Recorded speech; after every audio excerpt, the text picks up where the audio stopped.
राऊतांनी केलेल्या आरोपांमध्ये तथ्य असू शकतं अशी विरोधकांची प्रतिक्रिया आहे। आरोप करण्याचा राऊतांचा नेहमीचा उद्योग आहे असं राष्ट्रवादीचे आमदार अमोल मिटकरींनी म्हटलंय। आपण पाहूयात। आता छत्रपती संभाजीनगरमध्ये आम्हाला असं कळतंय एका नेत्याच्या ड्रायव्हरच्या नावाली 150 कोटी रुपयाची जमीन एका घराण्याने त्या ठिकाणी दान करून टाकली।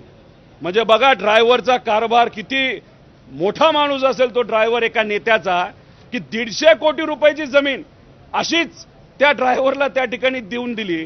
त्याच्याच बरोबर छत्रपती संभाजीनगरमध्ये MIDC मध्ये सुद्धा 5 एकर भूखंड जो होता तो परिवारातल्या काही लोकांना मिळावा यासाठी नेत्यांनी प्रयत्न केला आणि तो मिळाला सुद्धा।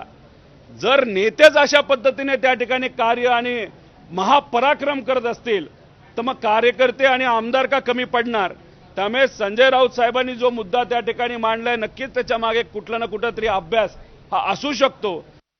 संजय राऊत साहेबांना तशी शंका येत असेल तर तसे पुरावे त्यांनी मुख्यमंत्र्यांकडे द्यावे, आमच्या पक्षाचे नेते आदरणीय अजितदादांकडे द्यावे।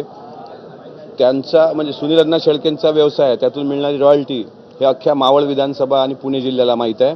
त्याच्यामुळे संजय राऊत साहेबांना रोज सकाळी उठलं की कोणावर तरी आरोप करून मीडियामध्ये प्रसिद्धी मिळवायची असते। हे आरोप आजपर्यंत त्यांनी जे केले, ज्यांच्यावर केले ते कुठलेही आरोप सिद्ध झालेले नाहीत। संजय राऊत साहेबांच्या या वक्तव्याला कवडीचाही अर्थ नाही। जर त्यांच्याकडे पुरावे असतील तर त्यांनी आमच्या पक्षश्रेष्ठींकडे द्यावे। सुनील शेळके हा मावळचा राजा आहे। आता राजा काय काय करू शकतो मी काय सांगा सर। सुनील शेळके हा मावळचा राजा आहे। आता राजा काय काय करू शकतो मी काय सांगा सर। सुनील शेळके हा मावळचा राजा आहे।